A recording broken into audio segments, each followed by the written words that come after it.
Welcome into another edition of Trust Tuesdays, the Better Business Bureau of Central Oklahoma. I'm Dave Morris alongside Sean Rose from the Better Business Bureau. Good to see you, sir. Good to see you. Here's the question for you. We all know the Better Business Bureau as a resource that we can trust, whether you're researching a business or perhaps you want to report a business. But what happens if the Better Business Bureau suddenly is involved in a scam that somebody's trying to perpetuate? The scenario that comes to mind is like somebody trying to rob a police station. Right, exactly. You're here to tell us about a phishing scam that involves the Better Business Bureau name, something that people need to be on the lookout for. Absolutely, yeah. So what happened actually, and the weird thing is this isn't the first time that something like this has happened, but that a phishing scam, which is basically an email that looks legitimate but has a link to a website or online downloader that downloads malware or some kind of ransomware onto your computer, went out with using the Better Business Bureau name, the logo, just the whole bit, to different businesses across North America. So it looked pretty legit? It did look pretty legit, and that's what the scary thing was, is that a lot of people, after they first saw and caught it, was starting to let us know, hey, there's this thing going around. So of course we issued a general alert last week, and we went and reached out to all the businesses that we can reach out to and said, hey, just in case, here's some things you need to look for on an email from us. And it's really kind of basic stuff, stuff you'd want to pay attention to, but that the occasional glance might just be like, oh, it's from BBB, we'll just click on this or whatever.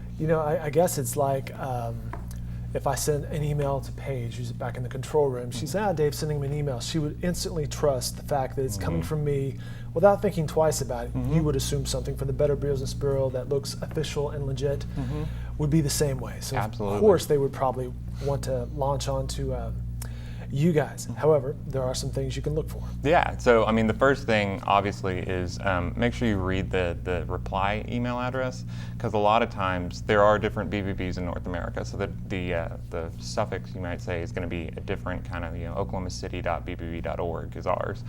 So you want to make sure that it's not some random concoction that doesn't look like a legitimate email. All the BBBs use .org.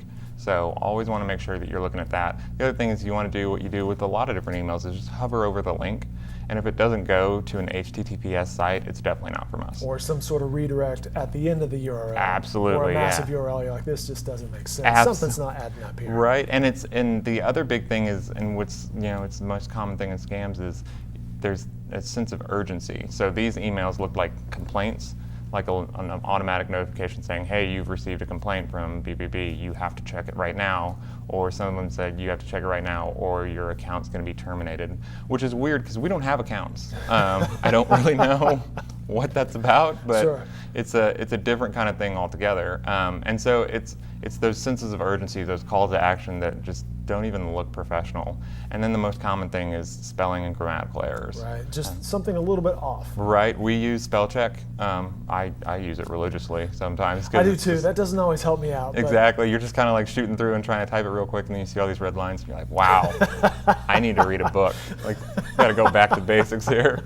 But yeah, so we use that. A lot of times there's some different spelling, grammatical errors, or we always personalize every email because every business is really important to us.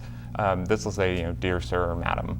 Right, so it wasn't, hey Dave, it was, dear sir. Yeah, it wasn't a personalized, it was just a general, I think it said dear sir / ma'am on some of them. So, that's always good when you they're covering their bases, right? 50-50 shot, you never know, right?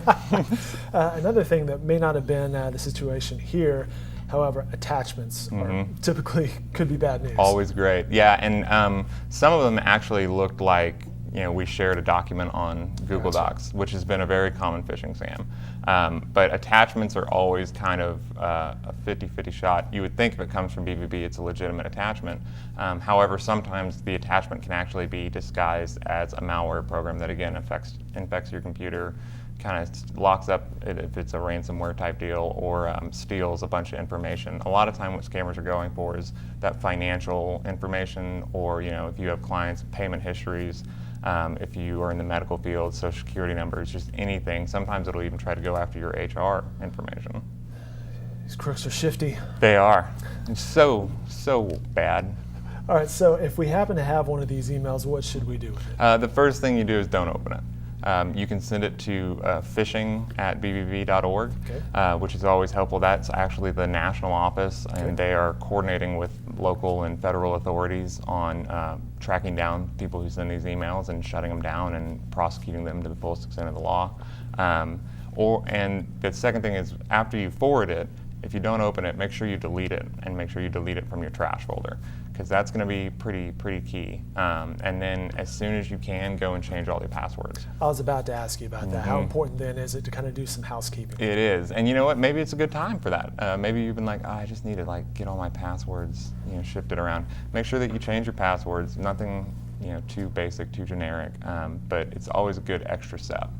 And the Better Business Bureau is working with law enforcement in these cases. Absolutely, yeah. Anytime, if we receive a report of a scam that even didn't involve our emails, we always make sure that we put it in on our scam tracker database, and that links to what's called the Consumer Sentinel Protection Network, and that is what everybody from, Oklahoma City Police all the way up to the Department of Justice utilizes. They get in there and they can see these reports and see, when they're trying to build a case, and helps them with prosecuting criminals. It's good stuff. Sean Rose from the Better Business Bureau of Central Oklahoma. More information, links, information, helpful tips can be found on their website, bbb.org/Oklahoma City. Sean, good to see you. Thank you for your time. Thank you.